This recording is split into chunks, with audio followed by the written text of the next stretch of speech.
우리 하나님 말씀 보겠습니다. 레위기서 1장입니다. 구약성경 창세기 출애굽기 레위기 세 번째 책입니다. 우리 하나님 말씀 읽으실 때는 좀 일어나셔서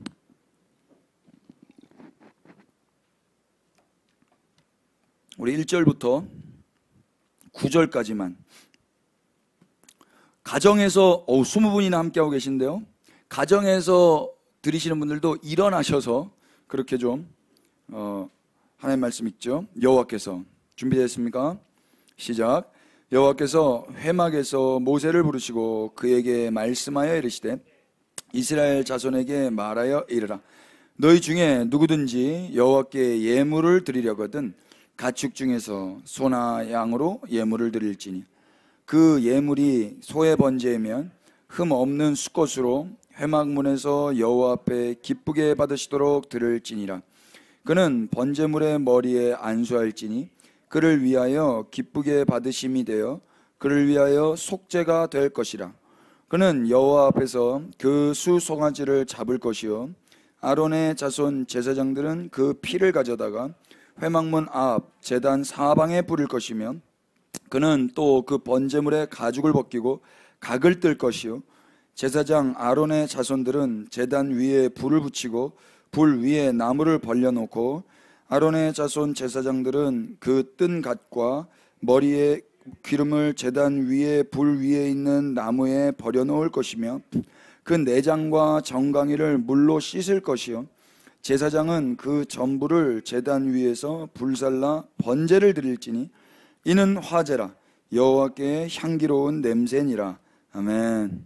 자리에 앉겠습니다. 오늘부터 이제 레위기서를 공부합니다. 유대인들은 제일 처음으로 이렇게 다음 세대 자녀들에게 성경을 가르칠 때 이 레위기서를 제일 먼저 준다 그러죠. 그리고 성경에 꿀을 발라서 준다 그래요. 그래서 어떻게 그럴까? 그럼 성경 버릴 텐데 끈적끈적해져가지고 어떻게 보나. 그런데 아기 때, 완전 갓난 아기 때부터 이 성경을 핥아 먹도록 그렇게 단맛에, 한편으로는 참 지혜 있다 하면서도 성경이 달지만 않거든요. 그래서 애들이 배신감을 느낄까봐 좀 그런 생각도 해봤는데요. 오늘 레위기 1장을 통해서 번제를 오늘 배울 건데요. 번제를 배우기 전에 우리가 가장 크게 배울 것은 어떻게 하나님께 나아가는가. 우리가 지금 예배를 통해서 하나님 앞에 나아갔는데 이스라엘 백성들은 어떻게 나아갔는가, 그리고 오늘 우리는 어떻게 이렇게 또 나아갈 수 있게 되었는가, 그런 내용들을 레위기 1장을 통해서 좀 알고 싶습니다. 우리 1장 1절 한번 다시 주목해 주십시오. 여호와께서 회막에서 모세를 부르시고 그에게 말씀하여 이르시되, 지지난주죠. 출애굽기 40장을 기억하십니까? 출애굽기 40장에 드디어 이제 장막이 다 완성됐어요. 회막이 다 완성됐습니다. 그래서 여호와의 영광이 그 회막, 그 성막에 충만했었죠. 그런데 모세는 그리로 들어갈 수가 없었습니다. 다 만들어 놓고도 들어갈 수가 없는 거예요. 이유가 무엇입니까? 그 하나님의 임재, 그 영광은 자기가 들어가고 싶다고 들어가는 게 아니더라고요. 그러니까 신앙생활을요, 호기심으로 해서는 안 됩니다, 여러분. 영광이 얼마나 호기심을 자극하는 모양이겠어요? 한 번도 경험해보지 못한 어떤 거거든요. 그 하나님의 영광, 임재, 그것은 매일매일이 새롭고 이 땅에서는 없는 어떤 것이기 때문에 모세 입장에서는 엄청 호기심이 났었을 수도 있을 거고요. 이스라엘 백성들도 동일하게 그 놀라운 광경에 정말 가까이 가고 싶었을 거예요. 그런데 그렇게 하지 못했습니다. 왜냐하면 그 주님의 영광과 주님의 임재는 인간의 호기심을 뛰어넘기 때문입니다. 그래서 감히 범접할 수가 없는 거예요. 연예인들이나 어쩜 정말 희귀한 어떤 것, 그런 건 호기심이 나더라도 가까이 가기가 좀 어려운 뭔가가 있더라고요. 그래서 너무 잘생기거나 너무 예쁜 사람한테는 이렇게 이성들이 잘 이렇게 못 오더라고요. 별로 공감이 안 되시죠, 여러분? 경험이 없으신가요? 아무튼 그래요. 그래서 미인에게는 남자들이 잘 이렇게 대시를 잘 못한다 이렇게 하더라고요.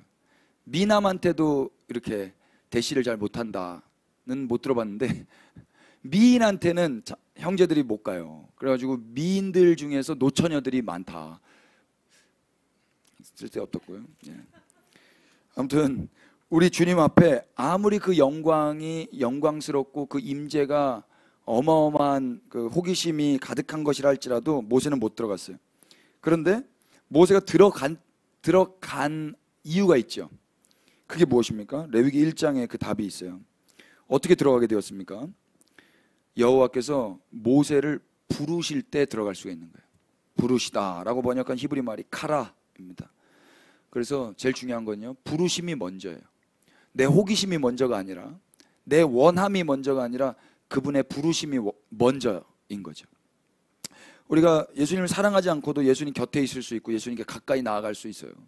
예, 감사한 거예요. 그러나 그 다음 스텝은요, 그분의 부르심을 받아야 되는 거예요. 저도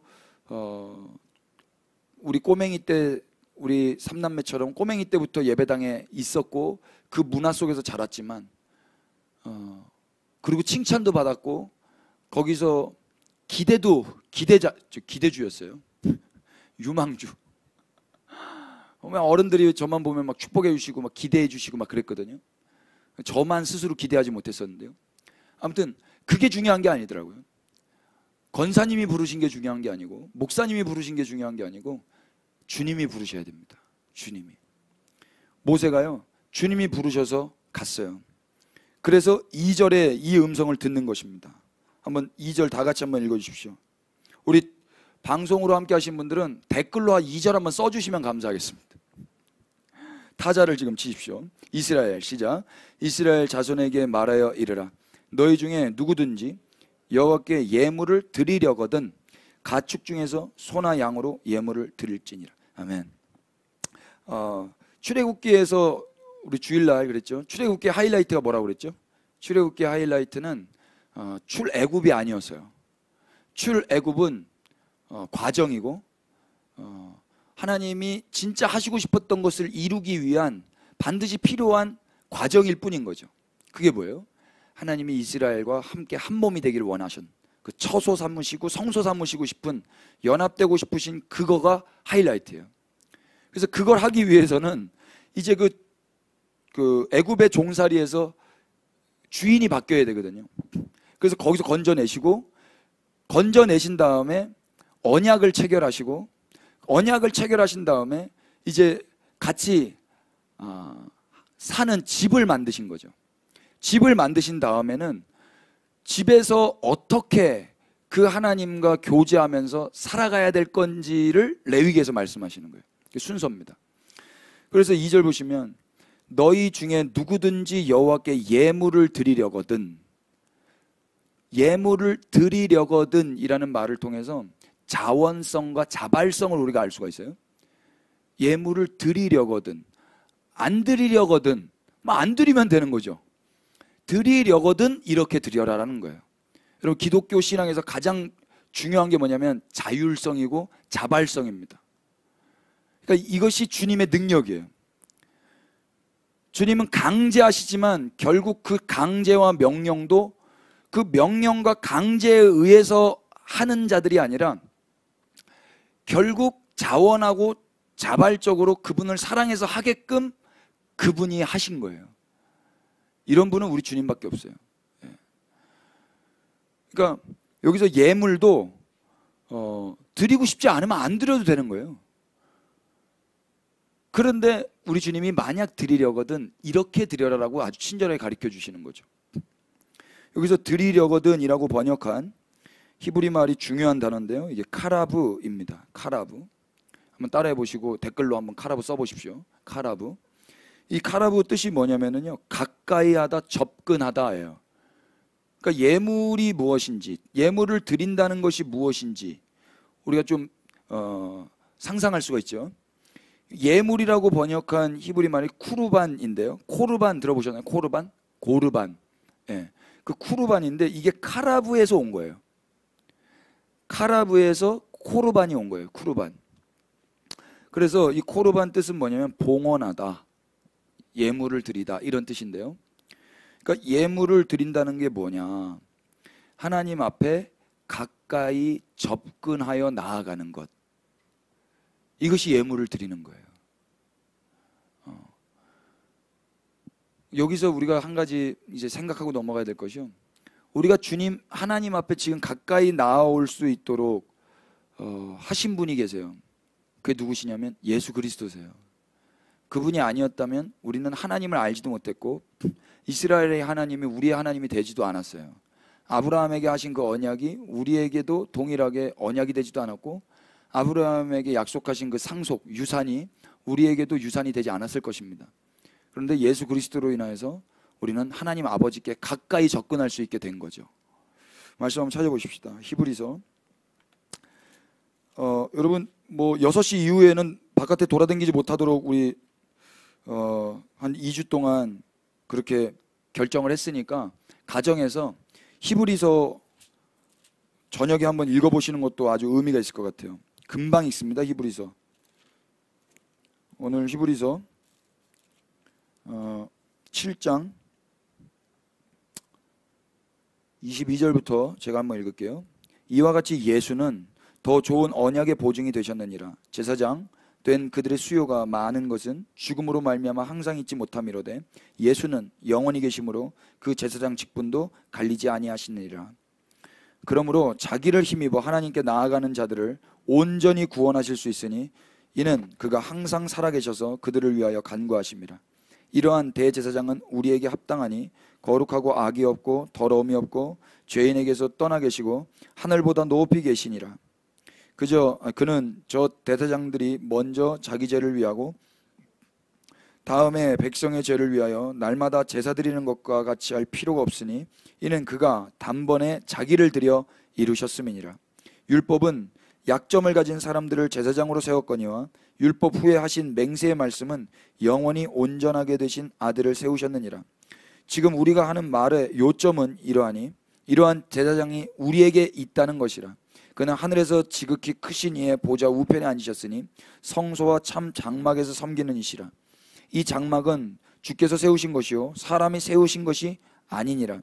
제사장마다 예물과 제사 드림을 위하여 세운 자니 그러므로 그도 무엇인가 드릴 것이 있어야 할지니라. 예수께서 만일 땅에 계셨더라면 제사장이 되지 아니하셨을 것이니 이는 율법을 따라 예물을 드리는 제사장이 있음이라. 그들이 섬기는 것은 하늘에 있는 것의 모형과 그림자라. 모세가 장막을 지으려 할 때에 지으심을 얻은 것 같으니 이르시되 삼가 모든 것을 산에서 내게 보이던 본을 따라 지으라 하셨느니라. 그러나 이제 그는 더 아름다운 직분을 얻으셨으니 그는 더 좋은 언약으로 세우신 더 좋은 언약의 중보자시라. 아멘. 뭐 계속 읽어도 좋겠지만요, 지금 우리가 레위기서를 보는 이유가 지금 히브리서 8장을 읽을 때 다 나와버렸어요. 레위기서는 무엇입니까? 이것은 그림자인 거예요. 모형과 그림자. 그러면 실제는 무엇입니까? 예수 그리스도시죠. 예수 그리스도. 그러니까 지금은 레위기에서는 그 예물로 인하여 하나님 앞에 가까이 나아가게 되는데, 이제 실제는 뭐냐면 예수 그리스도가 제물이 되셔서 하나님이 받으시는 예물이 되셔서 하나님께 봉헌된 예물이 되셔서 우리가 하나님께 접근할 수 있게 된 거죠. 그것을 이제 유대인들이 이 레위기를 통해서 좀 깨달아야 된다는 거. 근데 이걸 위해서 기도할 자들은 이제 값없이 은혜를 받은 이방인들이 기도해야 된다는 거. 이게 첫 번째 메시지입니다. 정리를 하면은요, 예물이 무엇인가? 하나님 앞에 가까이 가서 드리는 거예요. 그런데 그분께 가까이 갈 수가 없어요. 가까이 가려면 예물이 있어야 돼요. 그 예물이 하나님께서 정해주신 예물이어야만 해요. 그래서 지금 우리가 여기서 보는 건 뭐 소도 있고 양도 있고 염소도 있고 비둘기도 있는데, 그걸로는 매번 가야 되고 그걸 또 대리해 줄 수 있는 제사장이 필요한데 그 제사장은 죽어요. 그래서 사람들이 많아야 되는 거예요. 그런데 단 한 명, 그리고 영원하신 그분이 예물이 되시고 대제사장이 되셔서 자기로 말미암아 하나님께 나아갈 수 있는 길이 열렸다. 라는 것이 복음인 것입니다. 그것을 유대인들이 알 수 있도록 방송으로 함께 하시는 우리 그리스도인 여러분 함께 기도를 부탁드립니다. 아멘이 되시면 좋겠습니다. 예, 이하은님, 네, 코르반, 네, 봉헌하다, 예물드리다. 아주 착한 학생이네요. 아주 메모를 잘하셨습니다. 바른복음님, 어우, 나그네님, 카라브, 할렐루야. 예, 3절 보십시오. 레위기서 1장 3절입니다. 그 예물이 소의 번제이면 흠 없는 수컷으로 회막문에서 여호와 앞에 기쁘게 받으시도록 드릴지니라. 예, 처음에 소를 가지고 예를 들어주셨는데요. 이 소는 시장에 있는 소일까요? 들에 있는 소일까요? 집에 있는 소일까요? 예, 2절에 답이 있죠. 가축 중에서 집에 있는 거예요. 집에 있는 거. 하나님께서 왜 집에 있는 걸로 드리라 하셨을까? 집에 있는 거. 소는 양보다 비싼 거예요. 1장 전체를 좀 보시면 1장은 소에 대한 거, 2장은 양과 염소에 대한, 1장 10절부터는 양과 염소에 대한 거, 14절부터 17절까지는 비둘기에 대한 거거든요. 이것은 그 어떤 그 재물의, 예물의 값어치의 구분이에요. 소가 제일 비싸고 그 다음에 양과 염소고 제일 가난한 사람은 비둘기인 거죠. 그러나 하나님이 이 가격과 상관없이, 이들의 비중과 상관없이 하나님 똑같이 받으시는 거예요. 그러니까 누구든지 상관없다는 거예요. 하나님께 나아오려면 돈이 많은 사람이건 돈이 적은 사람이건 소가 있는 사람이건 없는 사람이건 상관없어요. 근데 한 가지 공통점이 있어요. 그게 뭐냐면 집에서 기르는 거여야만 하는 거예요. 집에서. 소도 집에서, 또 양과 염소도 집에서. 좀 오해하실 만한 게 14절에 이제 비둘기, 산비둘기나 집비둘기라고 되어 있죠. 이것은 산비둘기가 산에 사는 비둘기라는 뜻이 아니라 집비둘기보다 몸집이 큰 비둘기예요. 그러니까 비둘기 중에서도 큰 비둘기가 있고 작은 비둘기가 있는데 그걸 이제 기르는 거죠, 집 안에서. 근데 그걸로 이제 하나님 앞에 나오라는 거예요. 그렇다면 왜 하나님께서는 그 집에서 기르던 가축들을 가지고 나오라고 하시는가? 이게 묵상의 포인트입니다. 왜 그러신 것 같아요? 한번 좀 생각을 해보세요. 간단히 제가 묵상한 답을 나눠드리면요, 그 집에서 기르던 가축은 나의 일부예요. 그러니까 돈 주고 사온 어떤 시장의 소, 시장의 양, 시장의 비둘기하고 내가 집에서 아침 저녁으로 인사하고 먹을 것 주고 기도해 주고 그렇게 나와 함께 살았던 그 가축은 내 인생의 일부라고요. 어쩌면 누군가에겐 전부일 수도 있어요. 일부임과 동시에 전부라고요. 어떤 사람에게는. 하나님 원하시는 건 그걸 원하시는 거예요.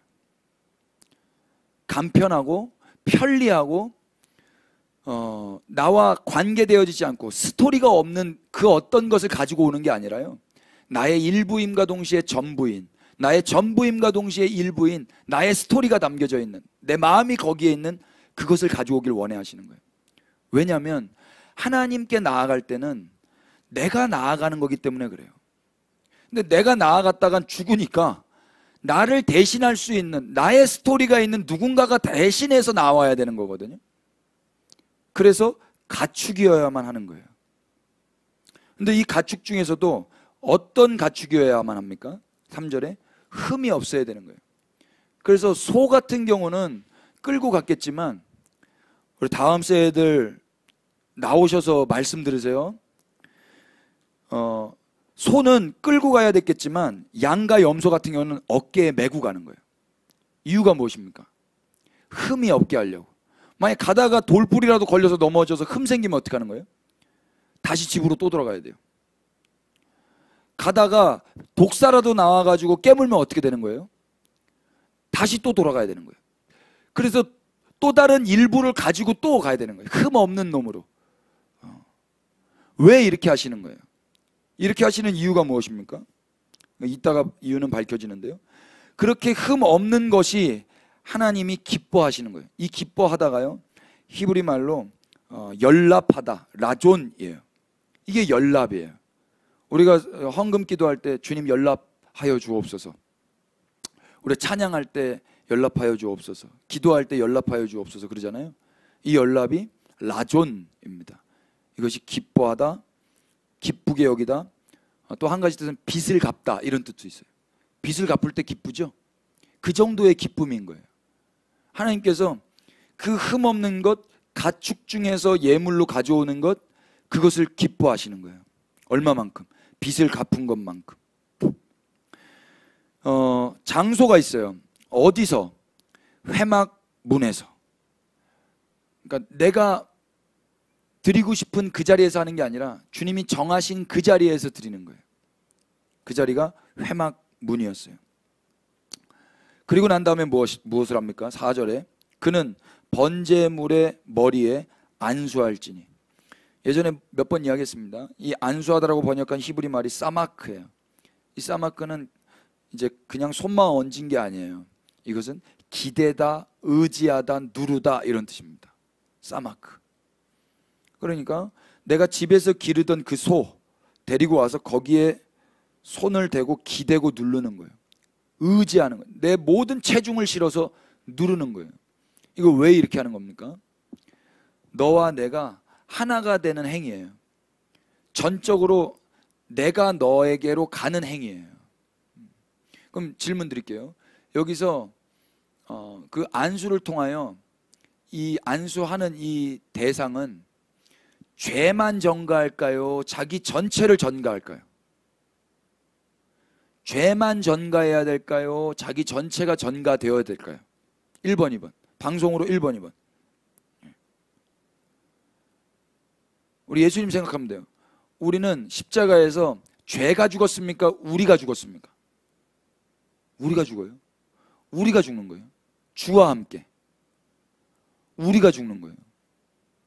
그러니까 우리 안에 있는 죄가 같이 죽는 거예요. 죄만, 나는 이렇게 시퍼렇게 살아있고 죄만 주는 게 아니에요.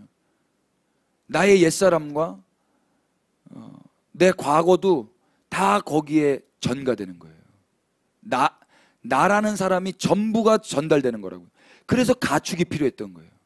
그래서 하나님, 이건 내 일부임과 동시에 내 전부입니다. 내 죄뿐만 나아가는 게 아니라 내 전부가 나아갑니다 하는 신앙 고백인 거죠. 이 안수를 통해서.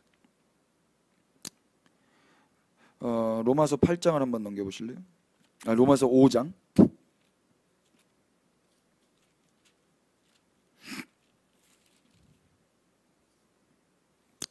20절부터 율법이 들어온 것은 죄를 더하게 하려 함이라. 그러나 죄가 더한 곳에 은혜가 더욱 넘쳤나니 이는 죄가 사망 안에서 왕노릇한 것 같이 은혜도 또한 의로 말미암아 왕노릇하여 우리 주 예수 그리스도로 말미암아 영생에 이르게 하려 함이라. 그런즉 우리가 무슨 말을 하리요? 은혜를 더하게 하려고 죄에 거하겠느냐? 그럴 수 없느니라. 죄에 대하여 죽은 우리가 어찌 그 가운데 더 살리요? 죄에 대하여 죽은 우리가 죽은 거예요. 죄에 대하여. 무릇 그리스도 예수와 합하여 세례를 받은 우리는, 세례가 무엇입니까? 세례는 물에 빠져 죽음을 의미해요. 세례를 통하여 물에 빠져서 죽은 자는 죄만 죽었습니까? 그 사람 자체가 죽었습니까? 그 사람 자체가 죽은 거예요. 그의 죽으심과 합하여 세례를 받은 줄을 알지 못하느냐? 그러므로 우리가 그의 죽으심과 합하여 세례를 받음으로 그와 함께 장사되었으니, 그와 함께 우리도 장사되는 거예요. 이는 아버지의 영광으로 말미암아 그리스도를 죽은 자 가운데서 살리신 것 같이 우리로 또한 새 생명 가운데서 행하게 하려 함이라. 우리가 죽어야 그 죽은 자와 상관없이 이제는 새로운 생명으로 살아가는 거예요. 우리가 죽는 거예요. 죄만 죽는 거 아니에요. 그러니까 회개를 내 죄만 죽이려고 하는 걸 종교라고 한다고요. 내가 죽어야지 왜 죄만 죽입니까? 내가 죽어야 된다고. 내가. 5절 만일 우리가 그의 죽으심과 같은 모양으로 연합한 자가 되었으면, 이거 보십시오. 그의 죽으심과 같은 모양으로 연합한 자가 되는 거예요. 죄만 죽으라고 하는 게 아니라 내가 그의 죽으심과 함께 연합하여 나도 죽는 거란 말입니다. 또한 그래야만 그의 부활과 같은 모양으로 연합한 자도 되리라. 아멘. 우리가 알거니와 우리의 옛 사람이 예수와 함께 십자가에 못 박힌 것은, 보십시오, 우리의 옛 죄가 죽은 게 아니에요. 옛 죄만 십자가에 못 박힌 게 아니라 옛 사람이 예수와 함께 십자가에 못 박히는 거예요. 그래서 죄의 몸이 죽어서 다시는 우리가 죄에게 종노릇하지 아니하려 함이니. 죄의 몸이 죽는 거예요. 이 몸이. 이는 죽은 자가 죄에서 벗어나 의롭다 하심을 얻었습니다. 죄만 없어지는 걸 여러분 기대하지 마십시오. 그게 종교인들의 회개예요. 이 죄만 없어져 달라는 거예요. 사람은 안 바뀌고, 죄를 가지고 있으면은 찝찝하니까 죄만 어떻게든 지워버리고 싶은 거예요. 지우개로. 예수 피를 지우개 삼아 내 죄만 지우게 해달라는 거예요. 나는 그대로 있고요. 그런 건 없잖아요. 여기 보세요. 만일 우리가 그리스도와 함께 죽었으면 또한 그와 함께 살 줄을 믿느니 이는 그리스도께서 죽은 자 가운데서 살아나셨음에 다시 죽지 아니하시고 사망이 다시 그를 주장하지 못할 줄 알미로라. 그가 죽으심은 죄에 대하여 단번에 죽으시며 그가 살아나심은 하나님께 대하여 살아계심이니 이와 같이 너희도 너희 자신을 죄에 대하여 죽은 자요 그리스도 예수 안에서 하나님께 대하여는 살아있는 자로 여길지니라. 이제는 하나님께 대하여 살아있는 자로 다시 부활해서 사는 것입니다. 그러므로 죄가 너희 죽을 몸을 지배하지 못하게 하여 몸의 사욕에 순종하지 말아라. 이제 12절부터는 이제 명령이 또 나오는데요. 왜 이렇습니까? 이제 새로운 사람이 됐어요. 죄만 없어진 게 아니라 우리의 사람이 새로워졌다고요. 삶이 새로워졌기 때문에 새로운 명령 가운데 이제 새로운 몸이 마땅히 합당히 살아야 될 삶을 살아야 되는 거예요. 이 몸이. 그게 뭐예요? 몸의 사욕에 순종하지 않는 거예요. 13절 또한 너희 지체를 불의의 무기로 죄에게 내주지 말아라. 이 지체가 어떻게 생겨진 지체입니까? 이 죄의 몸을 십자가에서 주님이 함께 죽이시고 의의 몸으로 거듭나게 하신 몸이거든요. 예수님이 피 흘려서 새롭게 하신 새 피조물이란 말입니다. 그러니 너희의 이 몸을 가지고 불의의 무기로 내어줄 수 있겠느냐? 오직 너희 자신을 죽은 자 가운데서 다시 살아난 자 같이 하나님께 드리며 너희 지체를 의의 무기로 하나님께 드리라. 이젠 죽은 자, 과거엔 죽은 자였고 이제는 살아난 자 같이 하나님께 드리는 거예요. 그래서 의의 병기로 주님 앞에 쓰임받는 것입니다. 죄가 너희를 주장하지 못하리니 이는 너희가 법 아래 있지 아니하고 은혜 아래에 있습니다. 죄만 없어져서 주장하지 못하는 게 아니에요. 우리가 새 몸으로 은혜 아래에 거하는 그분의 자녀, 그분의 신분으로, 그분이 원하는 신분으로 우리의 위치가 옮겨진 거예요. 새로운 피조물로 거듭난 거예요, 이 몸이. 그래서 죄가 주장하지 못하는 거예요. 15절 그런즉 어찌하리요? 우리가 법 아래에 있지 아니하고 은혜 아래에 있으니 죄를 지으리요? 어우, 그럴 수 없느니라. 민망하죠.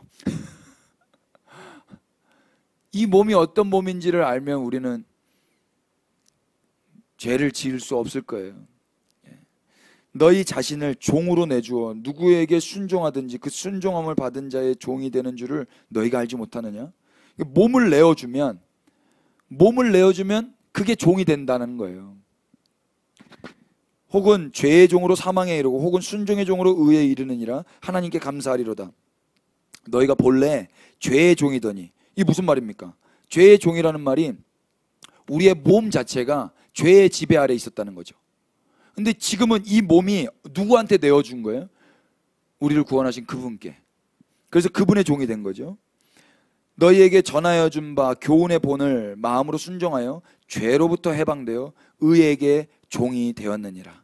너희 육신이 연약함으로 내가 사람의 예대로 말하노니 전에 너희가 너희 지체를 부정과 불법에 내주어 불법에 이른 것 같이 이제는 너희 지체를 의에게 종으로 내주어 거룩함에 이르라. 그러니까 죄만 없애려고 애쓰는 게 중요한 게 아니에요. 그러니까 신앙생활 할 때 죄만 없애려고 노력하다 보니까 회개를 통해서 눈물과 콧물과 어떤 감정적인 뭐는 일어났는데 전혀 삶에서 변화가 없는 게 많았잖아요. 아니, 우리의 몸 자체가 우리 주님은 바뀌길 원해 하셨어요. 그 눈에 보이지 않는 어떤 생각 속에, 관념 속에, 과거의 그런 죄들, 그것만 지우개로 지우는 게 아니라 우리의 몸 자체가 이제는 그분의 종으로 위치를 이동했단 말입니다. 그래서 레위기에서 우리가 그 소에게, 양에게, 염소에게, 비둘기에게 전가할 때는 죄만 전가하는 게 아니라 우리가 전가되는 거예요. 우리가. 그래서 안수하는 거예요. 기대면서. 그걸 하나님께서 기쁘시게 받는, 연락하시는 거예요. 그걸. 그는 여호와 앞에서 수 송아지를 잡을 것이요. 이 주어가 중요합니다. 레위기 1장 5절에 누가 수 송아지를 잡습니까? 여호와께 예물을 드리려는 자가 잡습니다. 제사장이 잡는 거 아니에요. 도살 전문가가 잡는 거 아닙니다.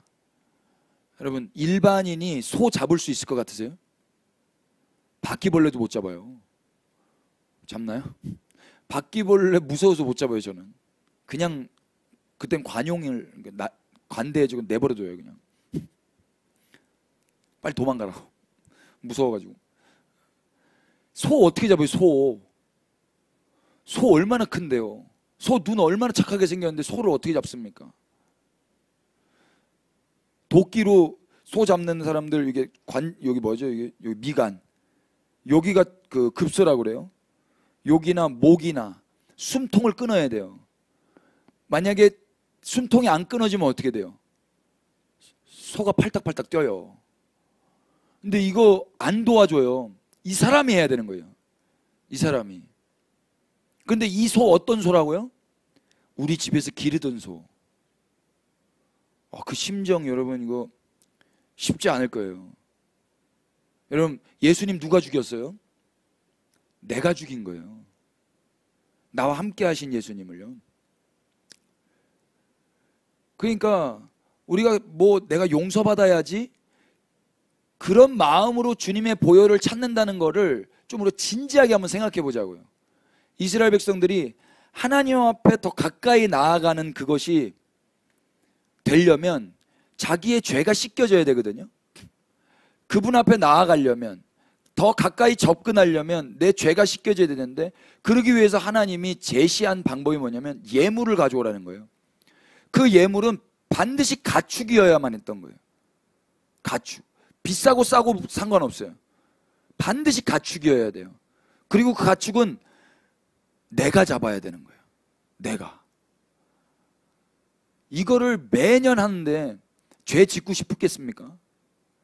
그때 내가 길렀던 그 소, 그 누렁이의 눈을 내가 봤는데, 그 누렁이가 팔딱팔딱 뛰면서 피 흘리는 거, 그걸 내가 봤는데, 그거를 잡겠다고 난 또 도끼를 들고 가서 걔를 찍었는데,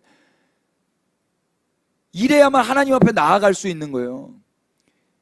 이걸 경험한 유대인 남자가 또 죄를 쉽게 지을 수 있겠냔 말이에요. 연약해서 죄를 지을 수는 있겠지만. 공감이 되세요? 그래서 이렇게 하나님 앞에 나아가는 삶을 살았던 유대인들은 어쩔 수 없이 자신의 본성을 거스르는 삶을 살았을 것 같아요. 어쩔 수 없이.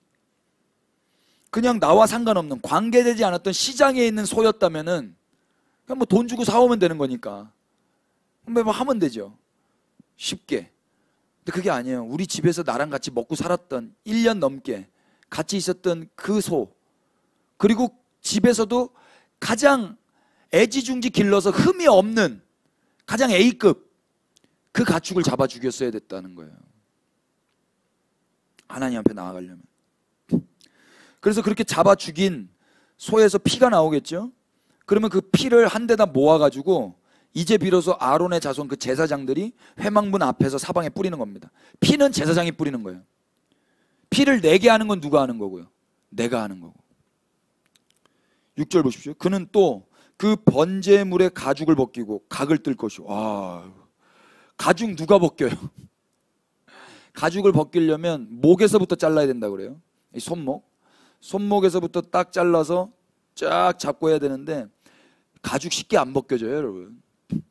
가죽을 벗기려면, 소가죽 벗기려면 뭐 요즘같이 무슨 이런 가공업에 뭐 연장이 있었겠습니까?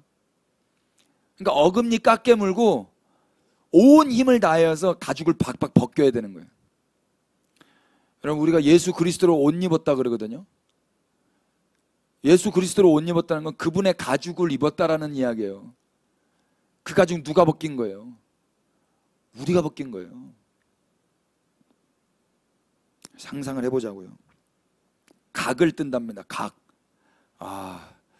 여러분 뭐 소머리국밥 뭐 이런 거 뼈에 장국 이런 데 보면 각이 떠져 있잖아요. 여러분 이거 일반인이 하기가 참 어려워요. 일반인이. 톱질도 잘 못, 저는 망치질도 잘 못해가지고 유대인 남성들은 이걸 다 잡아야 되는 거예요. 이 각 도끼질 할 때 뼈 튈 거 상상해 보셨어요? 뼈가 튈 거 아닙니까? 뼈만 튀겠습니까? 골수가 튈 거 아닙니까? 뼈에서 나오는 골수, 피, 동물의 비명소리, 피 비린내, 이게 예배라고요. 그래서 이제 제사장들이 뭐예요? 제사장 아론의 자손들은 제단 위에 불을 붙이고 불 위에 나무를 버려놓고 아론의 자손 제사장들은 그 뜬 각과 머리와 기름을 제단 위에 그 불 위에 있는 나무에 버려놓을 것이며 내장, 이 내장도 케레브예요. 이 케레브도 아까 그 카라브에서 온 단어인데요. 이건 중앙, 중심. 그 속 안에 있는 그 내장, 또 정강이를 물로 씻어가지고 전부를 제단 위에 불살라 번제로 드리는 거예요. 그걸 다 태워서 올라가게 하는 거예요. 번제라고 번역한 히브리 말이 올라거든요. 이것이 상승하다, 위로 오르다, 계단 이런 뜻도 있어요. 오르다라는 뜻이죠. 그러니까 번제를 통해서 기대하는 게 뭐냐면 연기가 올라가는 것처럼 하나님이 그렇게 전부를 받는 거예요. 그러니까 이 번제는 전부가 다 타버리는 거예요. 그럼 이 전부 안에 누구가 같이 타는 거예요? 내 죄만 타는 거예요? 나도 타는 거예요? 나도 타는 거예요. 이미 이 사람은요 속이 다 탔어요. 내가 길렀던 그 소 끌고 올 때부터 속이 타요. 그 소 미간에 도끼 찍을 때부터 속이 탄다고요. 잘못 맞춰서 눈을 찍었어 봐요. 어우, 상상도 하기 싫어요. 음메 하면서 소가 팔딱팔딱 뛰는 거 여러분 상상해 보세요. 그때부터 속이 타들어가요. 그런데 반드시 이걸 해야 되는 거예요. 여호와께 나아가려거든. 여러분, 우리 지금 너무 쉽게 나아가죠? 너무 쉽게 나아가고 또 너무 쉽게 안 나아가죠? 예수님께 감사하셔야 됩니다. 예수님께. 그래서 모든 영광은 우리 주님이 받으시는 거예요. 우리 주님께 박수 한번 하십시다. 방송으로 32분 함께하고 계시네. 지금 다른 교회 분들 들어오신 것 같은데 여러분들도 댁에서 박수 치세요. 예배 안 하시는 분 저 사람 왜 저런가 싶을 수 있겠지만 말씀을 정리하면은요, 이런 질문 한번 드리고 싶습니다. 여러분 삶에서 오르고 싶으십니까? 삶에서 더 상승하고 싶으십니까? 그렇다면 번제로 드려지면 돼요. 할렐루야. 아멘 하세요 댓글로. 사람들이 다 올라가고 싶잖아요. 올라가. 언제 올라가요? 번제 뜻이 오르다예요. 번제로 태워지면 올라가는. 우리 예수님의 몸이 지금 어디에 있습니까? 하나님 보좌 우편에 올라가 계세요. 어쩌다가 올라가셨어요? 예수님이 전부를 다 태워 아버지께 드리셨어요. 번제가 되셨어요. 그래서 가장 높은 곳에 가장 높은 곳에 오르셨습니다. 그리스도인들에게 오름이라는 건 예수 그리스도의 십자가를 통해서만 가능한 것입니다. 번제를 통해서. 제가 어저께부터 이제 키에르케고르의 고난의 기쁨이란 책을 읽고 있는데 제목부터 심상치 않아요. 고난의 기쁨. 근데 거기서요 역시 대작은 대작이에요. 여러분 꼭 한번 읽어보십시오. 뭐라고 말하냐면요, 덕을 세우는 일은 뭘 것 같으세요? 덕을 세우는 일. 예수 그리스도께서 덕을 세우셨죠. 건덕이라고 표현하더라고요. 건덕. 덕을 세우는 건 끔찍한 일이다. 이 말 너무 가슴에 박히지 않아요? 덕을 세우는 건 끔찍한 일이에요. 그러니까 십자가를 생각하면 그래요. 오늘 이 이야기 끔찍하지 않습니까? 근데 이걸 통해서 덕이 세워지고 아버지께 나아갈 길이 열리는 거예요. 예수 그리스도의 십자가는 끔찍한 거예요. 저주스러운 거예요. 그런데 그게 표면적으로는 고난이지만 덕이고요, 기쁨인 거예요. 덧붙여서 키에르케고르가 뭐라고 이야기하냐면요, 고난은 한 번이다. 고난은 한 번이다. 한 번 아닌데 어제도 있었고 오늘도 있었고, 시간은 영원에 비하면 한 번이다. 시간은 순간이다. 오, 70번에 7번이라도 한 번이다. 공감이 되세요? 어제 그 이야기 듣는데 야, 죽을 수도 있겠다 싶더라고요. 이런 글을 매일 읽는다면 순교도 하겠다 싶어요. 막 고무돼 가지고요. 그렇네, 난 지금 영원을 사모하고 있는가? 진짜 끔찍한 덕이라 할지라도 그 덕을 소망하고 있는가? 여러분, 고난은 한 번이에요. 그러나 승리는 영원해요. 아멘. 한 템포 늦게 아멘 하신 여러분 축복합니다. 그렇게 나와야 돼요. 다시요. 고난은 순간이에요. 그러나 영원한 승리가 있어요. 예수님이 그걸 우리에게 본이 되신 거예요. 와. 예수님이 이 고난을 받으신 거예요. 번제물로. 각이 띄어지고 피를 흘리시고 우리가 되셔서, 우리의 죄가 되셔서 아버지께 나아갈 길을 여신 거예요. 그 결과 여호와께 향기로운 냄새가 되신 거예요. 예. 제호바 아로마. 우리 하나님께서 기쁘시게 받으실 향기가 되신 거예요. 똑같아요. 10절에는 이제 가축의 양, 염소, 14절에는 이제 산비둘기, 비둘기. 동일하게 이 모든 걸 통하여 아버지께 나아갈 수 있게 되는 거예요. 정리해 볼게요. 하나님께 나아갈 수 있는 방법, 첫 번째 무엇입니까? 하나님이 먼저 부르셔야 돼요. 내가 나가고 싶다고 나가는 게 아니에요.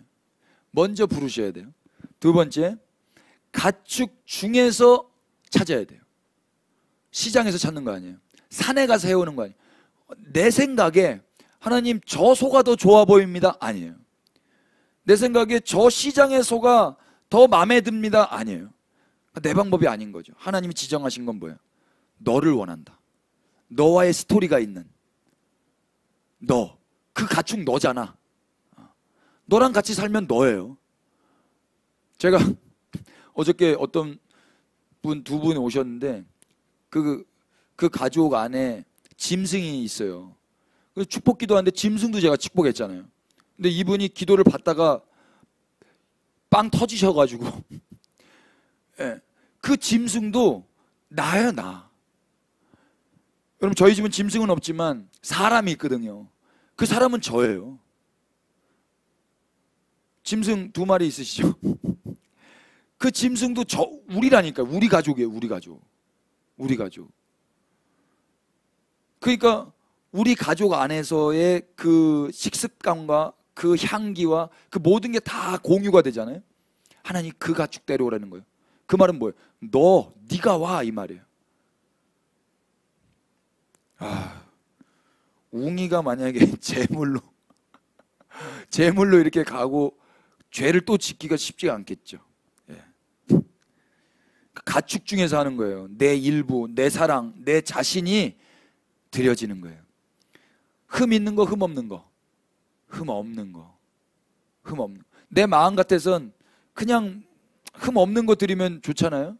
내가 사랑하는 얘는 2개가 있다, 2마리가 있다면 10손가락 깨물어서 조금 덜 아픈 거, 많이 아픈 거, 이것 중에서 내가 차등해가지고 이것 드리고 이렇게 할 수 있잖아요. 아니요. 가장 좋은 거, 흠 없는 거. 이유가 뭐예요? 흠 없는 게 드려져야 흠 있는 내가 흠 없는 자로 받아지는 거예요.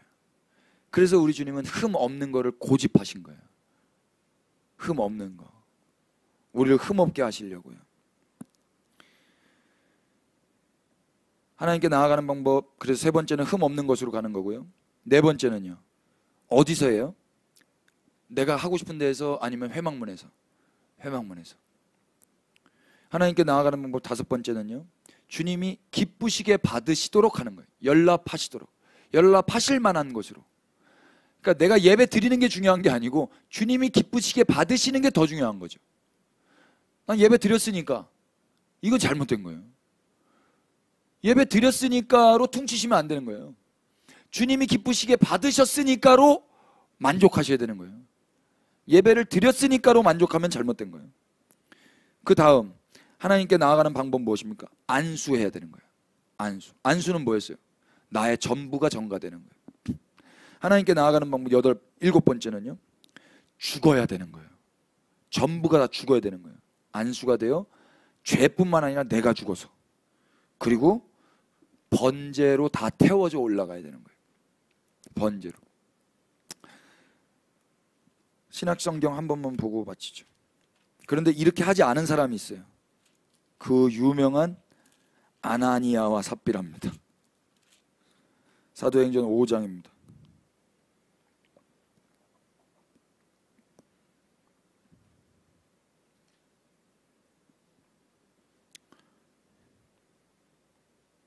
예, 김재현님 반갑습니다. 처음 뵙는 분이네요. 김주원님, 요분도 처음 뵙고요. 예, 오도리님 처음 뵙습니다. 이하은님도 처음 뵙고, 자기소개들 좀 해주시면 좋겠네요. 사도행전 5장 1절, 아나니아라는 사람이 그의 아내 삽비라와 더불어 소유를 팔아. 아나니아 이름의 뜻이 뭔지 아십니까? 저 깜짝 놀랐습니다. 여호와는 은혜였다.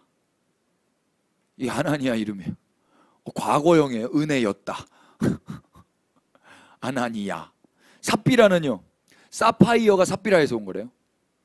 사파이어, 보석 있죠, 보석. 그래서 이 이름의 뜻은 즐거움이에요. 즐거움.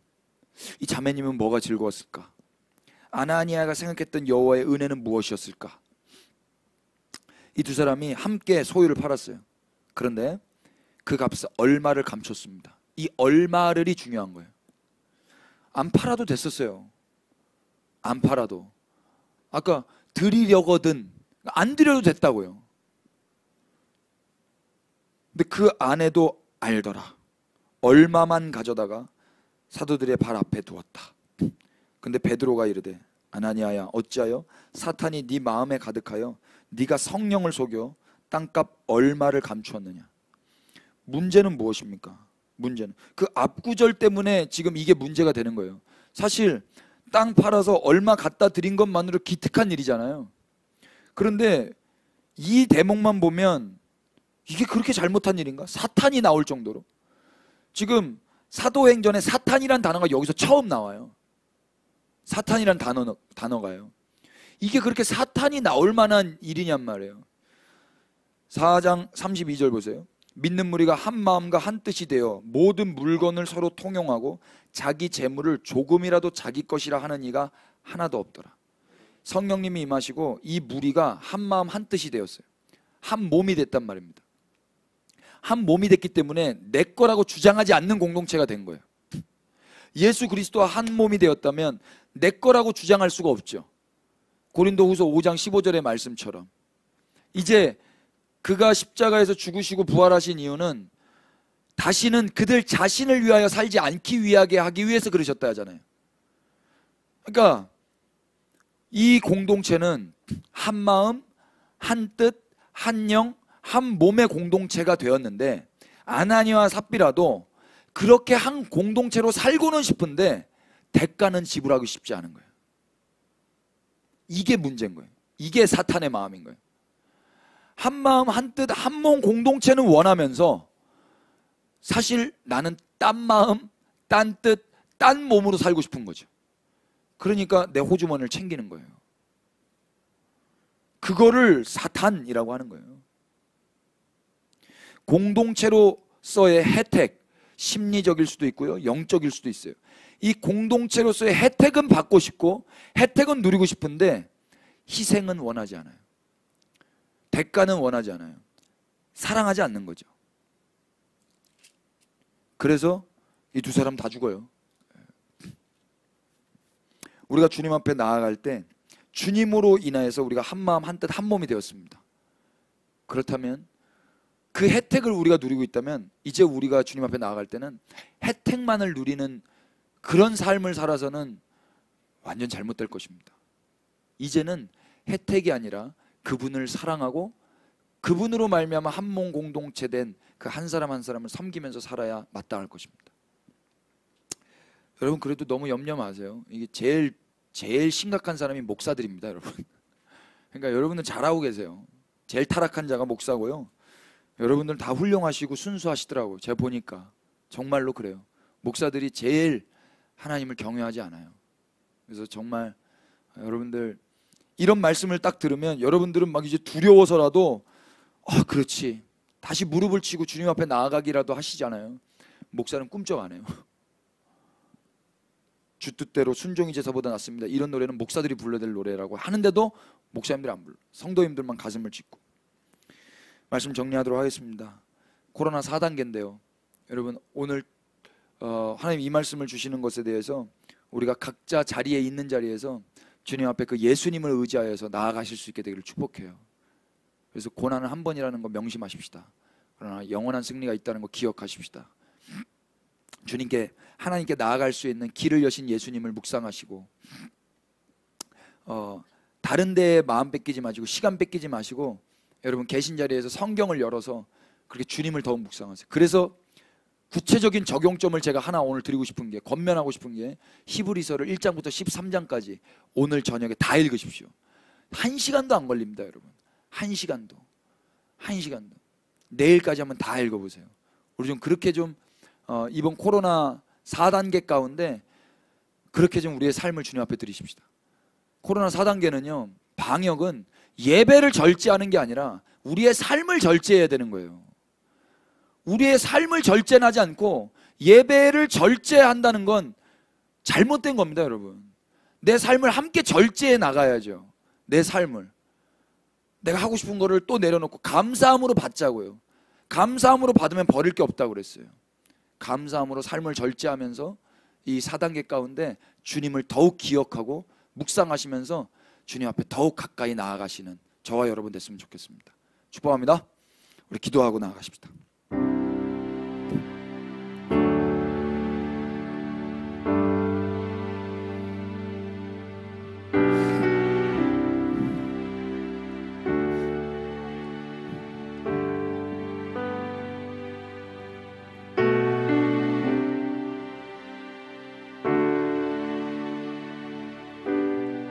우리의 갈망은 오직 예수님 한 분이십니다.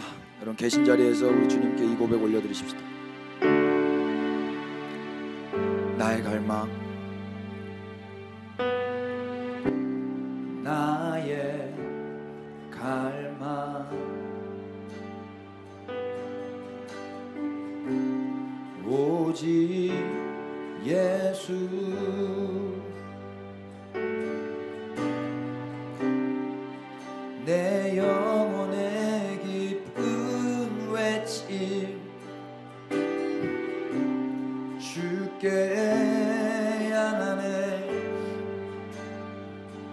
나의 예수님, 나의 예수,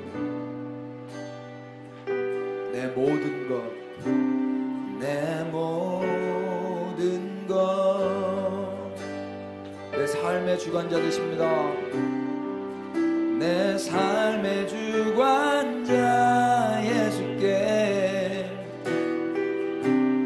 모두 드리네. 주 달려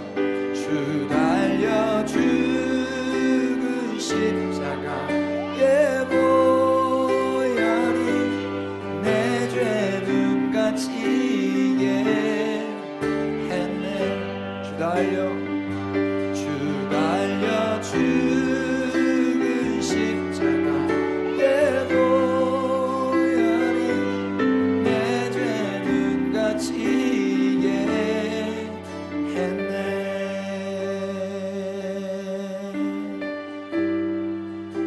나의 갈망, 나의 갈망,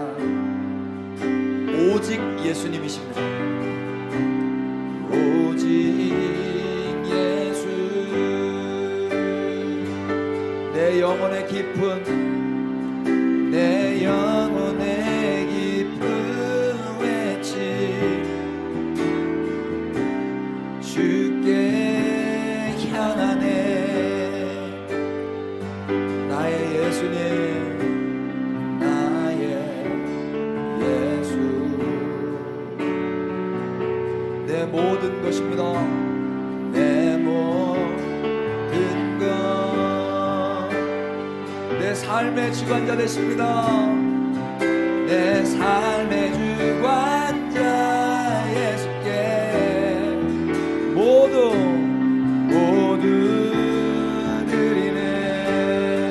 주 달려 죽은 십자가 예 보혈이 내 죄 눈 갇히게 했네. 주 달려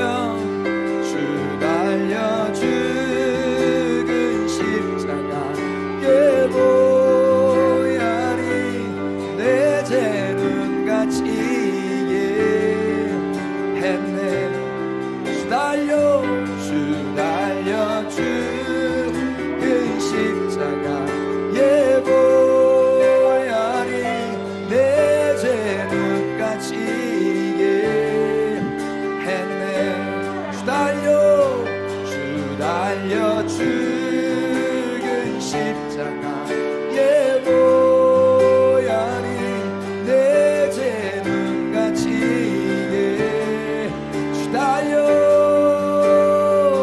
주 달려 죽은 십자가 예 보혈이 내 죄 눈 갇히게 했네. 주 달려 죽은 십자가 예 보혈이 내 죄 눈 갇히게 했네. 내 죄 눈 갇히게 했네. 내 죄 눈 갇히게 했네. 하나님께서 이 죄인을 사랑하사 독생자를 주셨으니 믿는 자는 영생을 얻으리. 하나님께서 이 죄인을 사랑하사 독생자를 주셨으니 믿는 자는 영생을 얻으리. 하나님께서 이 죄인을 사랑하사 독생자를 주셨으니 믿는 자는 영생을 얻으리.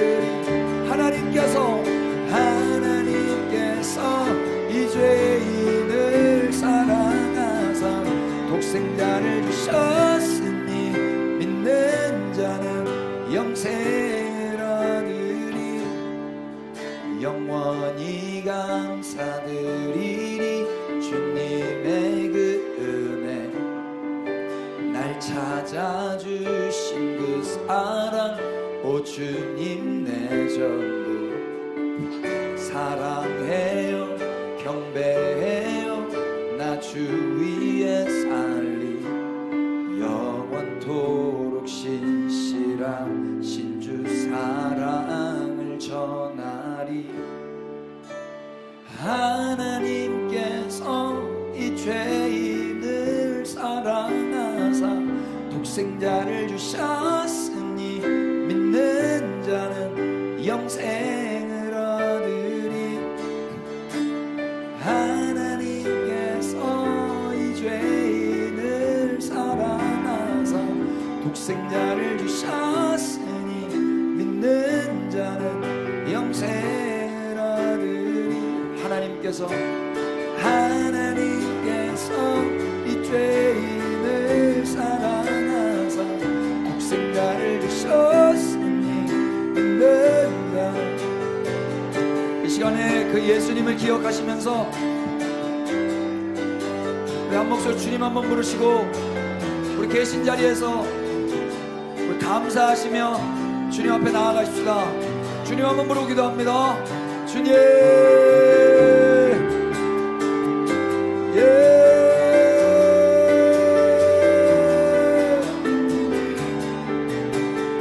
주님, 주님이 기억나게 하여 주십시오. 주님이 생각나게 하여 주십시오. 우리의 삶의 절제가 있어지며 주님 앞에 감사와 찬양의 시간이 되게 하여 주옵소서. 하나님께서 이 세상을 사랑하사 독생자를 주셨으니 믿는 자는 영생을 얻으리. 하나님께서 이제 이를 사랑하사 독생자를 주셨으니 믿는 자는 영생을 얻으리.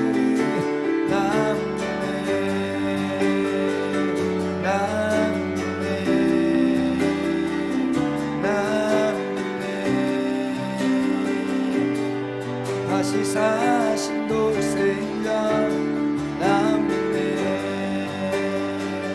나 믿네. 나 믿네. 다시 사신 독생자 나 믿네. 나 믿네. 나 믿네. 다시 사신 독생자 나 믿네. 나 믿네.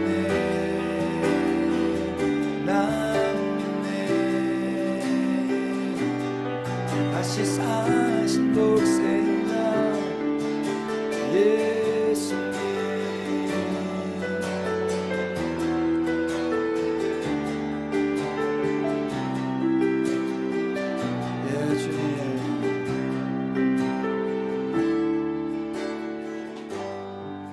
아버지 하나님, 하나님께 나아갈 수 있는 길을 열어주셔서 예수님을 이 땅에 그렇게 보내신 주님을 찬양하고 감사를 드립니다. 그러나 예수님은 그 아버지의 뜻으로 인하여 십자가를 지셨어야만 됐고 끔찍한 죽음을 맞이하셔야만 했습니다. 주님, 우리가 이것을 잊지 않게 하여 주십시오.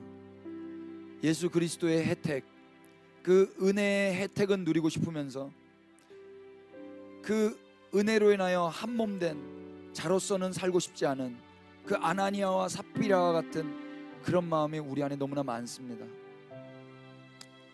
한 몸, 한 뜻, 한 성령, 한 호흡으로 그래 연합되어야 할 우리가 우리의 것을 주장하고 우리의 소원대로, 우리의 원함대로, 우리가 하고 싶은 대로 살았습니다.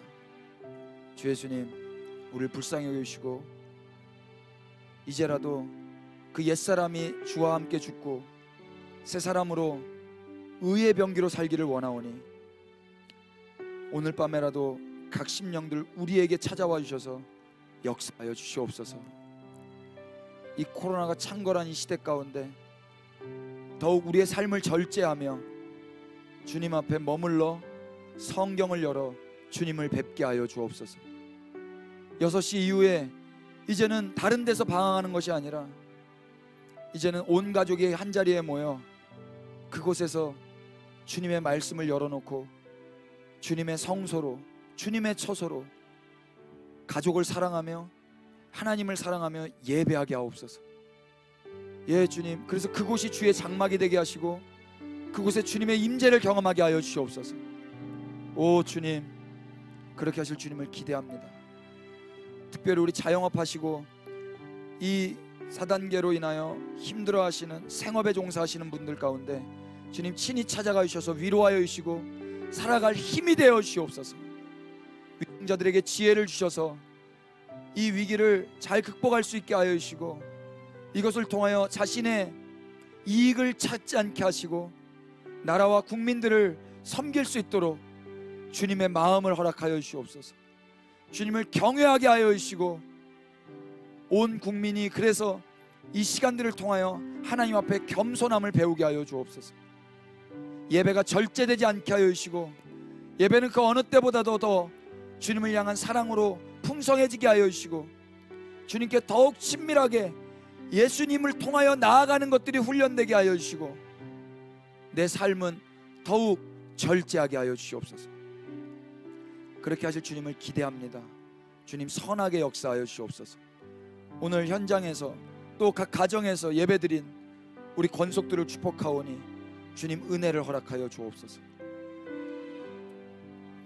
주 예수 그리스도의 은혜와 하나님 우리 아버지 끝이 없으신 사랑해 주심과 성령님의 무소부재하시며 늘 동행하셔서 우리를 아버지께로 인도하시는 그 예수님을 증거하시고 보증하시는 그 은혜가 우리 그리스도의 몸된 교회 위에 지금부터 영원토록 함께 계실지어다.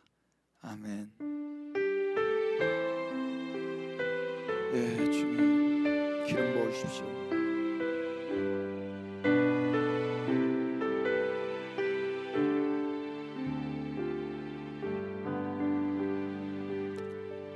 할렐루야.